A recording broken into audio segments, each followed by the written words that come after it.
मेरे भाई, दुनिया की हकीकत यही है, हम इस दुनिया में आए और कल चले जाएंगे। आज हमारे पास वक्त है कि हम कुछ काम करके जाएं। आपको और हमको इस बात की फिक्र रहती है कि जुल्म हो रहा है, मॉब लिंचिंग हो रही है, इबादत गाहों को निशाना बनाया जा रहा है, मारा और पीटा जा रहा है, कोई डरा रहा है। हमको ये फिक्र रहती है कि हम परभनी में बैठकर भी अपने सीने में इस तकलीफ़ को महसूस करते हैं और फिर हमारे दिलो दिमाग में ये सवाल पैदा होता है कि अल्लाह, फ़लस्तीनियों पर इतना बड़ा जुल्म हो रहा है, जहाँ पर आज तमाम लोग कह रहे हैं कि 60,000 लोग नहीं मारे गए, 2 लाख फ़लस्तीनी मारे गए। 2 लाख, क्योंकि 2 लाख मिसिंग है।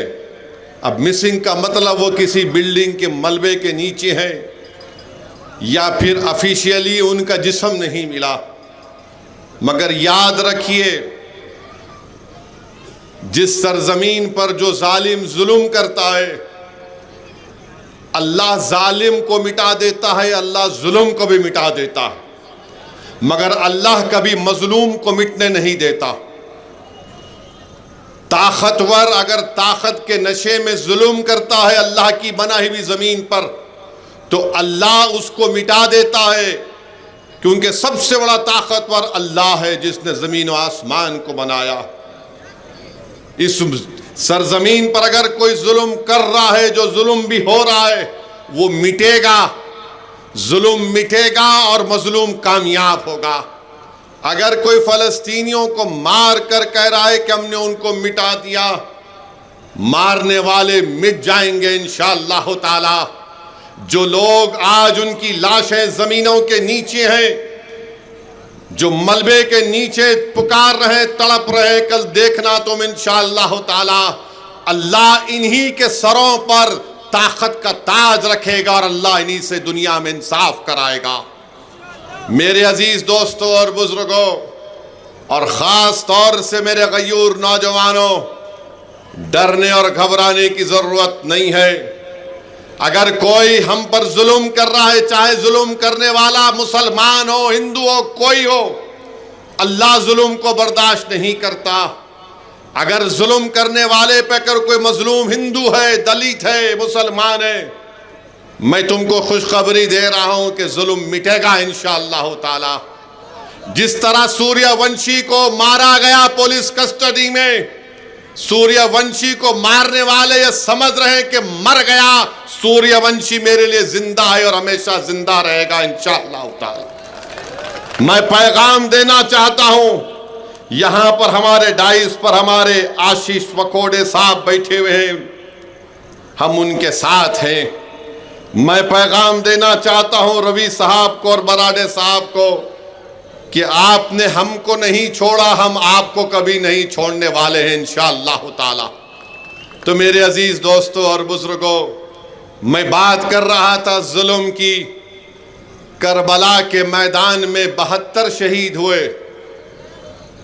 इमाम हुसैन शहीद हो गए, रसूलुल्लाह सल्लल्लाहु अलैहि वसल्लम के नवासे, वो नवासे जिसके मुंह में रसूलुल्लाह सल्लल्लाहु अलैहि वसल्लम अपनी ज़बान मुबारक रखते थे, वो नवासे जिसके मुंह में रसूलुल्लाह सल्लल्लाहु अलैहि वसल्लम अपने हाथ से निकाल लाबे दहन लगाते थे, वो नवासा शहीद हो गया जो रसूलुल्लाह सल्लल्लाहु अलैहि वसल्लम के अंबरी जुल्फों को थामता था।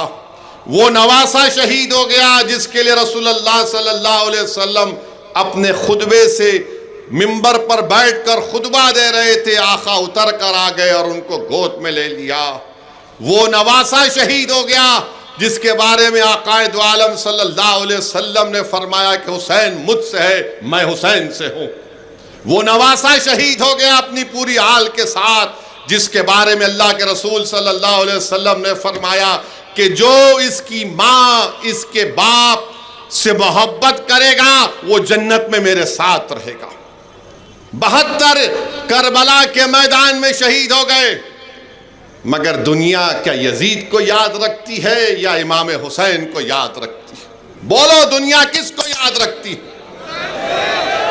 दुनिया यजीद को मलून कहती है, नहीं कहती है? बताओ आप। दुनिया इस सुबह क़यामत तक यजीद को मलून कहेगी। तो हम हुसैनी परचम को उठाए हुए हैं। हम हुसैनी परचम को इसलिए उठाए कि हम जुल्म का खात्मा करेंगे, हम मजलूम को इंसाफ दिलाएंगे। और तादाद को देखकर इमाम हुसैन ने अली अकबर अली असगर की शहादत नहीं दी।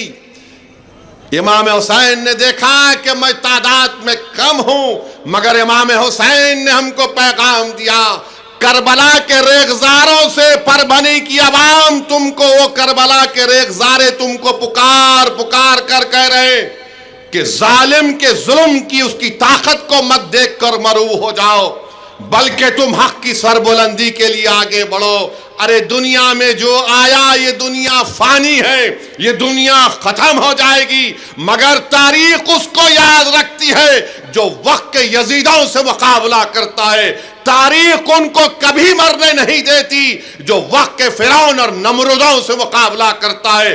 तारीख उनको मिटा देगी, मगर जो मजलूम के हक के लिए लड़े रहेंगे, तारीख और दुनिया उनको हमेशा याद रखेगी। ये करबला के रेगजारों से पैगाम आ रहा है, ये हजरत ज़ैनब के उजड़े हुए खैमे से पैगाम आ रहा है। वो दरिया का किनारा जो अहले बैत के खून से लाल हुआ, वो हमको कह रहा है कि भारत के मुसलमानों, अपनी हिम्मत और हौसले को बुलंद रखो। तुम इस मुल्क के बाइज़्ज़त शहरी थे और शहरी रहोगे, मगर तुमको अपने हक के लिए उठ खड़े होकर लड़ना पड़ेगा। तुम गुलामी नहीं करोगे, तुम क़यादत करोगे। तुम किसी के पैरों के पास नहीं बैठोगे। तुम कुर्सी डालकर सामने आंखों में आंखें डालकर कहोगे कि मुझे भारत के संविधान जिसको बाबा साहिब अम्बेडकर ने बनाया, मुझे मेरा हक चाहिए, मुझे मेरा हक चाहिए। ये पैगाम आपको मैं देने आया हूं। तो मेरे अजीज दोस्तों और बुजुर्गों, 72 करबला में शहीद हुए, यजीद खत्म हो गया, यजीद की आइडियोलॉजी खत्म हो गई, मगर इमाम हुसैन आज भी जिंदा है। मेरे भाई, यही तो पैगाम हमको देना है, हिम्मत और हौसले को बुलंद रखना है। यकीनन हमारे दिमाग में एक बात पैदा होती है, क्या बोल रहा है ये शख्स, हम इतनी तकलीफ उठा रहे हैं, कोई हमसे बर्थ सर्टिफिकेट कैंसिल कर दो बोल रहा है, कोई कह रहा है कि इबादत गाह को ख़त्म करके रख दिया जाएगा। याद रखो, मेरी इस बात को जहन नशीन कर लो, मैंने उलमा इकराम के पैरों के पास बैठकर उनकी ज़बानों से सुना कि दुनिया दारुल जज़ा नहीं है, ये दुनिया तुमको यहाँ पर इनाम मिलने वाली जगह नहीं है, दुनिया अमल की जगह है। अमल करो, नेक अमल करो, बहादुरी के मज़ाहिरे अपने छोड़ो, और जज़ा अल्लाह उस दिन देगा जब खबरों से हमको उठाया जाएगा और जालिम होगा जो तुम पर जुल्म किया, हम पे जुल्म किया, हम खड़े होंगे। अगर कोई मजलूम को मारा गया, पीटा गया, बल्कि मैं तो कह रहा हूं परभनी की आवाम से हशर का मैदान होगा। जो ख्वाजा यूनुस नहीं मिला, वो हशर के मैदान में अल्लाह की बारगाह में खड़े होकर कहेगा, परवरदिगार, मैं ख्वाजा यूनुस हूं जो परभनी में पैदा हुआ, मेरी लाश को गायब कर दिया, आज तू मेरा इंसाफ कर। जिन्होंने ख्वाजा यूनुस को मारा, तुम तैयार हो जाओ, जब रब्बे करीम के सामने तुम्हारा इंसाफ होगा, तुम्हारा हर चीज का इंसाफ होगा। तो मेरे अजीज दोस्तों और बुजुर्गों, ये दुनिया दारुल अमल है, अमल करो, डरने और घबराने की जरूरत नहीं है। अल्लाह हमारे साथ है, अल्लाह हमारे साथ है। जुल्म करने वाले जुल्म करके चले जाएंगे। अरे हलाकू और चंगेज बरकरार जिंदा नहीं है। ये कौन है ये लोग? आज इख्तिदार इनके पास है तो समझ रहे हम सब चीज कर जाएंगे। तुम जुल्म करोगे, तुम मिटोगे, तुम इंसाफ करोगे तो इख्तिदार पर रहोगे। यजीद भी यही समझता था, यजीद खत्म हो गया। बहुत सी तारीख में कई चीजें हैं। तो मेरे अजीज दोस्तों और बुजुर्गों, मजलिस आपकी आवाज है, मैं तुम्हारी आवाज नहीं हूं, मजलिस तुम्हारी आवाज है। मुझसे दुश्मनी या इम्तियाज जलील से दुश्मनी या मजलिस के जिम्मेदारों से दुश्मनी इसलिए की जाती है कि ये इनकलाब बर्पा कर रहे अवाम के दरमियान में, नौजवानों के दरमियान में, ये एक उम्मीद की किरण दिखा रहे हमारी माँ और बहनों को। इसीलिए हम पर इल्जामात, झूठे इल्जामात क्या क्या बोले जाते हैं मुझे नहीं मालूम। रोज कोई ना कोई बोलते मुझे, साहब इन्हें ऐसा बोला, उन्हें फुला बोला। भाई साहब मुझे कोई फर्क नहीं पड़ता, तुम अपना कलम लेकर कागज को काला कर लो, तुम अपनी जबान से हमको गाली दे दो, तुम क्या क्या बोल सकते बोल लो, मगर एक बात याद रखो, ना तुम्हारा कलम की लिखी हुई झूठ, ना तुम्हारी जबान से निकली हुई गाली हमारे हौसलों और अज़म को पस्त नहीं कर सकेगी। हम काम करते आए, काम करते रहेंगे जब तक अल्लाह जिंदा रखेगा। हम इंसाफ की लड़ाई लड़ेंगे जब तक अल्लाह जिंदा रखेगा। हम इन मजलूमों को लीडर बनाएंगे इंशाअल्लाह ताला। जब तक अल्लाह हमको जिंदा रखेगा, हम भारत को मजबूत करेंगे संविधान के जरिए, ताकत के जरिए, वोट के जरिए। और याद रखो, अगर आप अपने वोट का सही इस्तेमाल नहीं कर पाएंगे तो फिर नुकसान हमारा होगा। बताओ क्या हाल है ये। मुझे अफसोस हुआ सुन करके हमारे भाई जो रुकने बल्दिया है, अजीत पवार ने उनको बुलाकर कुछ दे दिया और वो चले गए।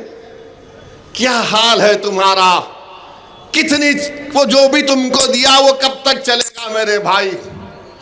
क्या होगा, तुम एक गाड़ी लोगे, 2 गाड़ी लोगे, थोड़े कपड़े ले लोगे, मगर गाड़ी और कपड़े तुमको अपने ही समाज में जलील और रुस्वा कर दिया। ये परभनी की आवाम ने देख लिया कि तुमने ऐसी पार्टी का साथ दिया जिसने मस्जिदों को छीनने का कानून बनाया, जिसने खानकाहों को छीनने का कानून बनाया। बताओ तुम कब तक सौदेबाजी करोगे। मत करो ये, छोड़ो इन चीजों को। अरे तुम और हम जाएंगे इस दुनिया से, मगर जब तुम जाओगे तो अजीत दादा खंधे पर लेकर कब्रिस्तान को नहीं जाएंगे, असदुद्दीन ओवैसी जैसे लोग तुमको लेकर कब्रिस्तान को जाएंगे। इस बात का ख्याल रखो। तो मेरी आपसे गुजारिश है कि परभनी के डेवलपमेंट के लिए यहां पर आप जानते हैं कि रोड और ड्रेनेज नहीं है।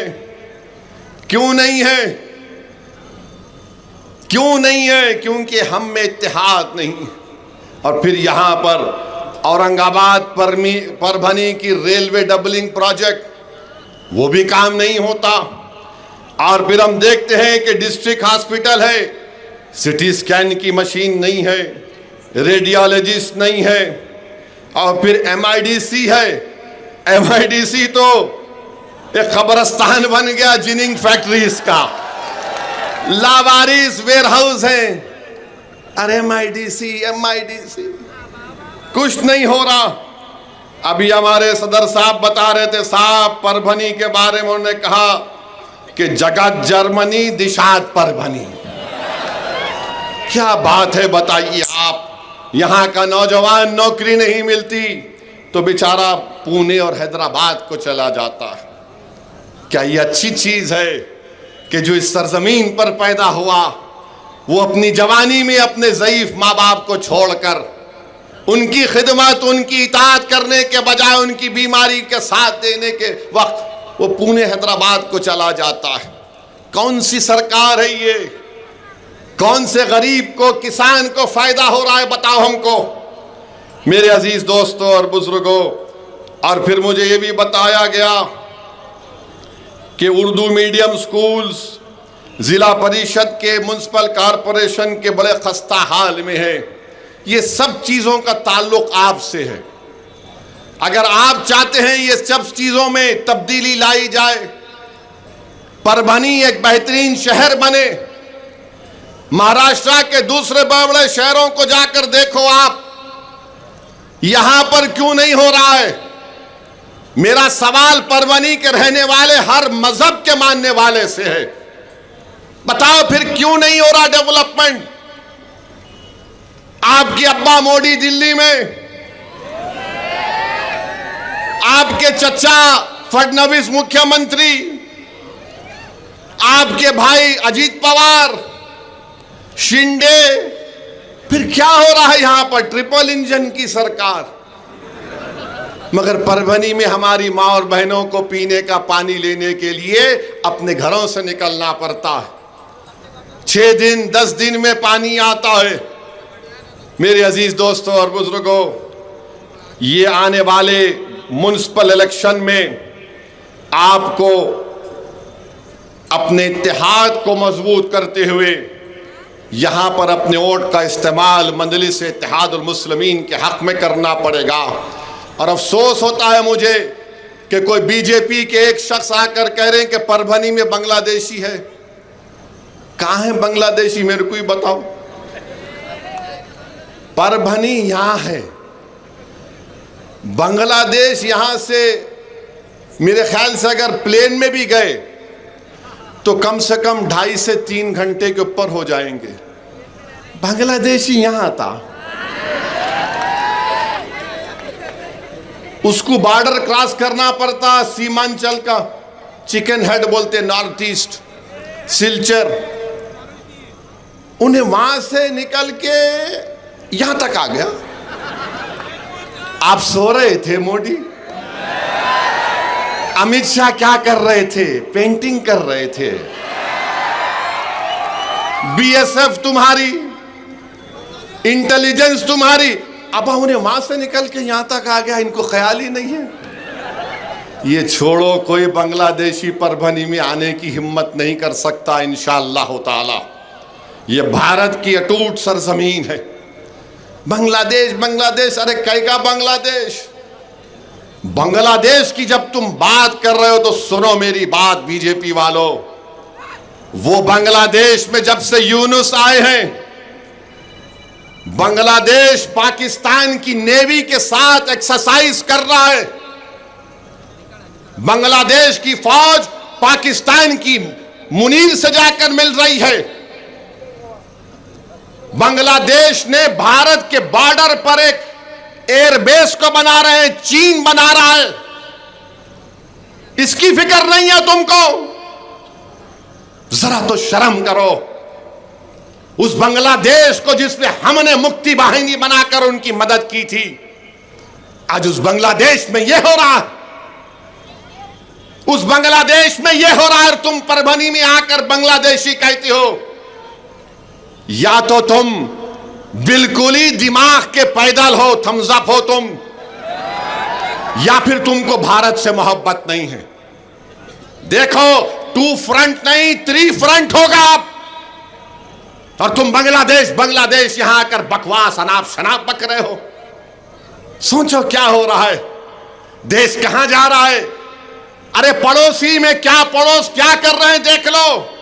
उन पड़ोसियों से अगर मुकाबला करना है तो देश को एक रखो, सियासत करो। मगर अगर तुम परभनी में मेरी गली में आकर बांग्लादेशी बोलोगे तो मुझे कुछ फर्क नहीं पड़ता, उस बांग्लादेश में बैठे हुए लोगों को खुशी होगी। तो इनको सोचना चाहिए, बांग्लादेश बोलना बंद करो। बात करेगी बांग्लादेश। नेपाल को जाकर देखो क्या हो रहा है। नेपाल में कोई फिक्र नहीं है, कुछ फिक्र नहीं है। अरे भारत को तुम बदनाम करना चाहते तो तुम्हारी बात, तो फिर तुम जो चाहे कर लो। और फिर यहां के एमएलए साहब, यहां के आमदार राहुल पाटिल साहब, उन्होंने महाराष्ट्र विधानसभा में तकरीर की है कि यहां पर दहशतगर्द हैं। मोहम्मद रईस को, सईद चाउश को, मतीन को 8 साल जेल के बाद बेल होती। हमारे सदर साहब बताए, ये अच्छी बात है क्या? बोलो, ये अच्छी बात है क्या? बोलिए आप। कि तुम उन पे झूठा इल्जाम लगा दिया, कुछ नहीं मिल रहा, पहाड़ खोदे तो चूहा भी नहीं निकल रहा। आप इन लोगों की जिंदगी बर्बाद कर दिए। मेरे अजीज दोस्तों और बुजुर्गों, मैं इस मौके पर हमारे मराठा भाइयों को मुबारकबाद देना चाहता हूं, जो मराठी जबान पर फख्र करते हैं, क्योंकि महाराष्ट्र है, यहां की मदर टंग मराठी है। मैं उनको मुबारकबाद देना चाहता हूं कि आपने कह दिया कि यहां पर मराठी जबान ही चलेगी, कोई दूसरी जबान को यहां पर हम पर हमारे गलों पर नहीं थोपा जाएगा। तो महाराष्ट्र के मुख्यमंत्री को पीठ दिखाकर पीछे हटना पड़ा। आज ऑर्डर वापस ले लिए फडणवीस, कहा कि नहीं नहीं GR को वापस लेते हैं हिंदी जबान के बारे में। मैं मुबारकबाद देता हूं उन तमाम लोगों को जो मुत्तहिद होकर मुकाबला किए। और मैं तो इम्तियाज साहब से पूछ रहा था कि कहां है हमारा भाई जरांगे पाटिल, कहां है जरांगे पाटिल? जरांगे पाटिल खड़े होंगे, लड़ेंगे तो छोटा भाई इम्तियाज जलील भी उनके बाजू खड़े रहेगा। हम चाहते हैं कि इंसाफ हो, हम चाहते हैं कि दलित भाइयों से इंसाफ हो। तो मेरे अजीज दोस्तों और बुजुर्गों, ये जबान की बात RSS करती है कि मुल्क में एक ही जबान होगी, एक ही कल्चर होगा, एक ही आइडियोलॉजी रहेगी। नहीं नहीं नहीं, भारत में कभी भी एक जबान, एक आइडियोलॉजी नहीं रह सकती। ये वो देश है जहां पर हजारों तहजीबें हैं, ये वो देश है जहां पर हजारों जबानें बोली जाती हैं। इसीलिए भारत की ताकत ये है, भारत की ताकत इसकी डाइवर्सिटी है। अगर कोई भारत को चाहता है कि एक ही जबान होगी, एक ही आइडियोलॉजी होगी, वो भारत नहीं रहेगा, वो डिक्टेटरशिप हो जाएगी। और हम कभी भी उसको होने नहीं देंगे इंशाअल्लाह ताला। अगर मोदी और फडणवीस और मोहन भगवत ये चाहते हैं कि भारत को एक रंग में रंग दिया जाएगा, नहीं, भारत एक रंग में नहीं रंगेगा। ये भारत रंगीन था और हमेशा रंगीन रहेगा इंशाअल्लाह ताला। मेरे अजीज दोस्तों और बुजुर्गों, हम देख रहे हैं कि ये जो हमारे भाई अजीत पवार के पास भाग गए, अजीत पवार की दी हुई गुलाब जामुन को खाकर। अरे कभी तो सोचते उस वक्फ कानून के बारे में कि कैसा कानून बनाया गया, किस तरीके से हमसे मस्जिदों को, दरगाहों को, खानकाहों को छीना जाएगा, किस तरीके से कहा जा रहा है कि अगर कोई मुसलमान वक्फ पर औलाद करेगा तो बच्चियों का हक नहीं मार सकता। आप कौन है बताइए आप? मेरे अजीज दोस्तों और बुजुर्गों, मेरी आपसे दमन गुजारिश है कि इन चीजों को समझिए, एक इनकलाब बर्पा करिए। और कई लोग जो दूसरी पार्टियों में हैं मेरे से आके बोलते, असद साहब आपका जहां पर भाषण हुआ था ना, हम भी बैठ के सुन रहे थे, हमने भी बहुत पसंद किया आपके भाषण को। आप जब टीवी पे आते तो हमारे घर में हम लोग सब बैठ जाते। मैं क्या कोई खव्वाल हूं, तुम बैठ के सुन रहे? अरे मेरे दोस्त, अगर मेरी अल्फाज में सच्चाई है तो उस अमल क्यों नहीं करते? अगर मैं हक को बयान कर रहा हूं तो मेरे पैगाम को कबूल क्यों नहीं करते? क्या तुम मेरे मरने के बाद, जो मैं मरूंगा एक दिन, तुम उसके बाद बोलोगे अरे हां ये आदमी सच कहता था, अब क्या करेंगे? मैं तुम्हारी तारुफ का या तुम्हारी तारीफ का या तुम्हारी दाद का मोहताज नहीं था, ना कभी हूंगा इंशाअल्लाह ताला। मैं अल्लाह का मोहताज था, अल्लाह का ही मोहताज रहूंगा। मगर ये तो बताओ ये कौन सी बात है? तो मालूम हुआ कि करबला के मैदान में भी इमाम हुसैन के साथ यजीद की फौज आकर नमाज ज़ोहर भी पढ़ती थी, नमाजें पढ़ती थी।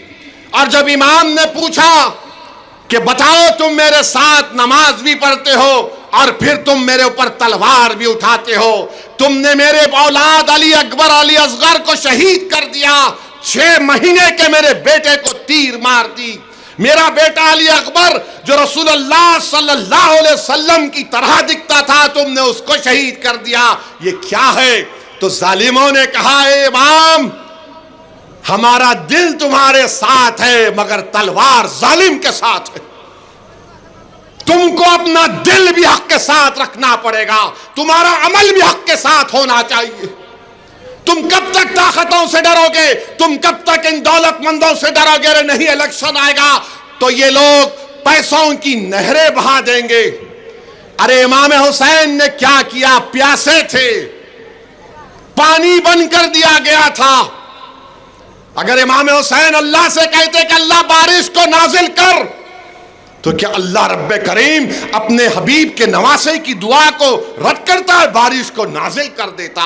मगर सुबह क़यामत तक करबला से पैगाम दिया जा रहा है, जालिम से डरो मत, उसके इक़्तिदार से मत डरो, उसकी ताकत से मत डरो, उसकी दौलत से मत डरो, अपने हौसलों को बुलंद रखो। मेरे अजीज दोस्तों और बुजुर्गों, मेरे गयूर नौजवानों, ये मुस्तकबिल तुम्हारा है, मेरा नहीं है। मुस्तकबिल आपका है। इस देश को मजबूत करना इन नौजवानों की जिम्मेदारी है। और देश कब मजबूत होगा? जब दलित, मुसलमान, आदिवासी और गरीबों का उनको उनका हक मिलेगा। तो आइए यहां पर मजलिस को मजबूत करिए।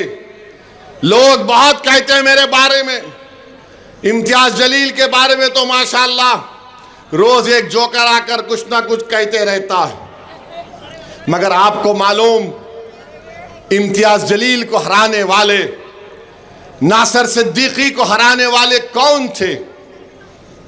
किसने हराया इम्तियाज जलील को? किसने हराया नासिर सिद्दीकी को? अगर ये दो जीत जाते तो महाराष्ट्र की विधानसभा में लोग पहुंच जाते। जब ये दो पहुंच जाते तो फडणवीस को मालूम था, शिंदे को मालूम था, अजित पवार को मालूम था, अगर इम्तियाज जीत कर आ जाएगा तो इम्तियाज हमारी रातों की नींद हराम कर देगा, क्योंकि ये ना झुकता है ना बिकता है, मां के लड़ता है। तो क्या किया सबने? सबने क्या किया? मिलकर इम्तियाज जलील को हरा दिया। सबने मिलकर इम्तियाज जलील को हराया। कितने? 1200 वोट, 1700 वोट, 1700 वोट। और वो जो समाजवादी पार्टी का उम्मीदवार था, वो गद्दार, कितने वोट लिया? वो 20,000, 5,000 वोट लिया। तो याद रखो, दुश्मन हमारे ही घर में बैठा हुआ है, दुश्मन हमारे घर में बैठा हुआ है। मीर जाफर, मीर सादिक यही है, यजीद के एजेंट यही हैं, मोदी के एजेंट यही हैं। हमारे ही घर में बैठकर हमको कमजोर करने की तैयारियां में करते रहती हैं। तो मेरे भाई, इन लोगों को पहचानो और अल्लाह के रसूल सल्लल्लाहु अलैहि वसल्लम की हदीस को याद रखो। उलमाए कराम की ज़बान मुबारक से सुना कि मस्जिद है, नमाज की सफ बनी हुई है, और आकाए दो आलम सल्लल्लाहु अलैहि वसल्लम ने फरमाया उन लोगों को देखकर, उखरिज फइन्नका मुनाफिक, निकल मुनाफिक निकल। पहचानो इन लोगों को। ये नहीं करो कि सबको फतवा दे दो, बोल दो। पहचानो इन लोगों को। ये लड़ाई मैं अपने लिए नहीं लड़ रहा हूं। मैं नहीं रहूंगा, मैं जमीन की ग़िज़ा बन जाऊंगा, मेरे जिस्म को जमीन के कीड़े खा लेंगे, मेरी हड्डियां जमीन में गल जाएंगी। मगर याद रखो, तुम तो, ये नौजवानों, तुम्हारा मुस्तकबिल है ना। तुम लीडर बनोगे, तुम कायद बनोगे, तुम इस वतन की क़यादत करोगे, तुम परभनी की क़यादत करोगे, तुम महाराष्ट्र की क़यादत करोगे। ये हमारा ख्वाब है, ये हमारी कोशिश है। तो इसके लिए आपको मैं दावत दे रहा हूं, आइए और मोहम्मद गौस साहब के साथ मजलिस को मजबूत करिए। और डरने और घबराने की जरूरत नहीं है। जिस तरह मराठी जबान की अजमत के लिए, मराठी जबान की मोहब्बत करने वालों ने फडणवीस को ढकेल दिया पीछे, अगर आप भी खड़े हो जाएंगे तो कोई आपको रोक नहीं सकेगा मेरे भाई, कोई आपको रोक नहीं सकेगा। अगर कोई ये बोलेगा इन्हों क्या बात कर रहे हैं, इन्हों लड़ने की बात कर रहे हैं, मैं लड़ने की बात नहीं कर रहा हूं, मैं ना मरने की बात कर रहा हूं। मैं तुमको जिंदा रहने का एक सलीका बता रहा हूं कि जमहूरियत तुमको इस बात की इजाजत देती है, अंबेडकर का बना हुआ संविधान तुमको इस बात की इजाजत देता है कि तुम एक सियासी ताकत बनो। तुम अगर कोई तुमको मारना चाह रहा तो तुम उसको बचा सकोगे, कोई किसी को जलील करना चाह रहा तो तुम अपने इत्तेहाद और सियासी ताकत पर उसको इज्जत से नवाज सकोगे। कोई अगर हमारे बच्चों के ख्वाब चुकनाचूर कर रहा है तो तुम उन बच्चों के ख्वाबों को पूरा करोगे। बताओ, ये ख्वाजा यूनुस यहां से चला गया, क्या तुम इंतजार करोगे और 100 ख्वाजा यूनुस गायब हो जाए? नहीं मेरे भाई, ये वक्त उठने का है, ये वक्त मजबूती के मजारे करने का है। भारत की जमहूरियत उसी वक्त मजबूत होगी जब इस देश का गरीब, इस देश का आदिवासी, दलित और मुसलमान को उनका जायज मुकाम मिलेगा। बहुत हो चुका, 75 साल हो चुके, मगर ये लोग हमेशा नीचे रहे। मैं आपको यही पैगाम देने आया हूं, अपनी पार्टी को मजबूत करिए। हम नहीं रहेंगे नहीं मालूम, जिंदगी का कोई आजकल भरोसा नहीं है। अच्छे अच्छे लोग बैठे बैठे चले जा रहे, मगर अपनी मिजाजों में तब्दीली लेके आओ नौजवानों। नहीं, एक सेल्फी ले लेता हूं, क्या करते सेल्फी लेके, पेट भरता? नहीं, एक सेल्फी ले लेता हूं, तुम्हारे से इंसाफ होगा। ये हाल हो चुका है कि दिल्ली एयरपोर्ट पर था, बैतुल खला में गया, टॉयलेट में, वॉशरूम में, अंदर से निकला, मैं शेरवानी निकाल के बाहर, सिक्योरिटी वाले आजकल रहते हमारे साथ, बोला रहे ठहरो, अभी निकल के हाथ धोने जा रहा हूँ। एक साहब है, कान को लगे हुए है बड़े, क्या बोलते हैं उसको, हाँ, हेडफोन लगे हुए हैं, वन सेल्फी। मैं please wait, no no I want it now, अभी होना मेरे को, अभी छोना। अरे मेला निकल के आना, हाथ नहीं अभी होना। मेला ले, क्या करता? मैं बोला फिर लेके जा रहे, 1 मिनट रुको, हाथ धोया। मैं अंदर नहीं लेते, नहीं अंदर क्या देखना है, नहीं इंडियन है या वेस्टर्न है वो भी देख लेना था। है क्या है ये? नहीं, हंसने की बात नहीं है। दिल्ली के अंदर नमाज पढ़ने की जगह है, मेडिटेशन सेंटर बोलते, वहां वजू कर रहा हूं मैं, अभी कुल्ली कर रहा हूं, मेरी फ्लाइट है, मेरी फ्लाइट है। अरे मैं बोला फ्लाइट, मैं महसूस नहीं कर रहा, कोई बोल रहा हूँ भाई नमाज पढ़, किसी को बोल रहा हूँ जल्दी चलो। अब मैं वजू कर रहा हूँ, हाथ धो रहा हूँ, सर कान में उंगली डाल के बालों, सर मेरी फ्लाइट है, एक फोटो लेने दो मेरे को। अरे मेरा ठहरो भाई, सबर, नहीं नहीं नहीं मेरे को फ्लाइट है। अरे पैर धो लूं, नहीं सर मेरी फ्लाइट है। ये क्या है बताओ आप, ये क्या है बताओ आप? तुम मेरी फोटो लेके क्या कर लोगे मेरे भाई? क्या होगा तुमको, उससे बताओ। अगर तुम्हारे में तब्दीली नहीं आ रही, अगर तुम लड़ नहीं रहे हो जालिमों के खिलाफ, अगर तुम मुत्तहिदा अपने वोट को इस्तेमाल नहीं कर रहे हो, तुम मस्जिदों की अजमत को बचा नहीं पा रहे हो, तुम कब्रिस्तानों को नहीं बचा पा रहे हो, तो मेरी फोटो लेके क्या कर लोगे? तुमको इतना काबिल बनना है कि दुनिया तुम्हारे पीछे दौड़े कि मैं तुम्हारे साथ फोटो लेना। यह हमारा ख्वाब है, यह हमारी ख्वाहिश है, यह हमारी दुआएं हैं रात के अंधेरों में अल्लाह से। मेरे अजीज दोस्तों और बुजुर्गों, नौजवानों, तुम कौम का मुस्तकबिल हो, तुम भारत का मुस्तकबिल हो। तुम्हारी मिसाल एक घर की ऊंची दीवार की तरह है। अगर किसी की घर की दीवार गिर जाती तो पड़ोसी उसको अपना रास्ता बना लेता है। तुम मत गिरो नौजवानों, तुम जिंदा रहोगे, तुम सीने तान कर अपनी जिंदगी को गुजारोगे तो तुम्हारे घर की दीवार मजबूत रहेगी। तुम्हारे घर के अंदर बसने वाले इज्जत की जिंदगी गुजारेंगे, हिफाजत से जिंदगी गुजारेंगे। नौजवानों, मैं तुमको ये पैगाम देने आया हूं कि अपने हौसलों को बुलंद रखो, मस्जिदों को आबाद रखो, नमाज की पाबंदी करो, झूठ मत बोलो, गाने अगर छोड़ नहीं सकते तो कम सुनो। याद रखो तुम मुस्तकबिल हो।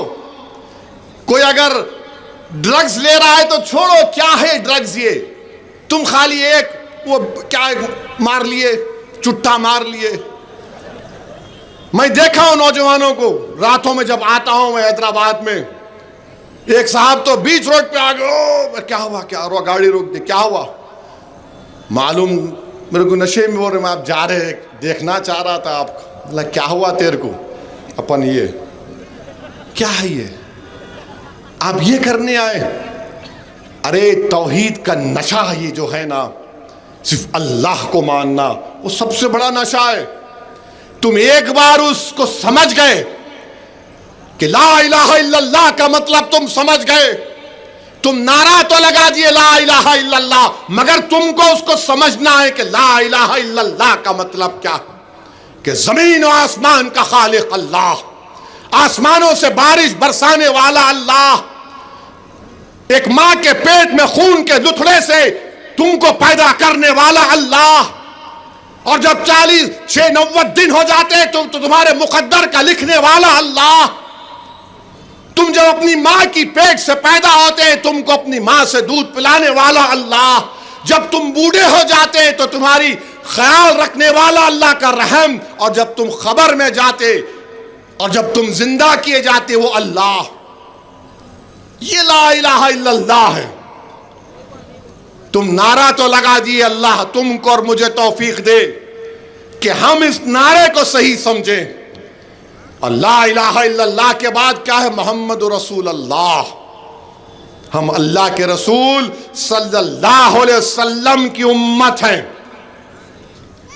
हम रसूल अल्लाह सल्लल्लाहु अलैहि वसल्लम की उम्मत हैं। ये हमारे लिए सबसे बड़ा इम्तियाज है, ये सबसे बड़ा आनर है हमारे लिए कि हम कमली वाले की उम्मत हैं, हम रसूल अल्लाह सल्लल्लाहु अलैहि वसल्लम की उम्मत हैं। तो मेरे अजीज दोस्तों और बुजुर्गों, अपने हौसलों को बुलंद रखिए।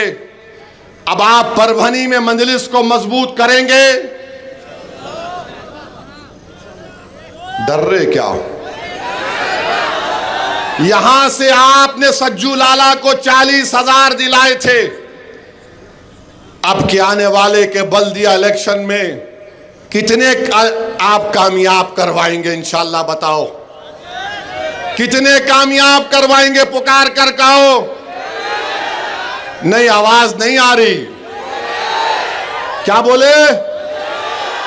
जोर से बोलो, ताकि शिंदे, फडणवीस और अजीत पवार को और उन तमाम सेकुलर पार्टियों को मालूम हो जाए कि अब तुम्हारा जादू नहीं चलने वाला है इंशाअल्लाह ताला। मैं बार बार कह रहा हूं, सबक हासिल करो औरंगाबाद के असेंबली इलेक्शन से।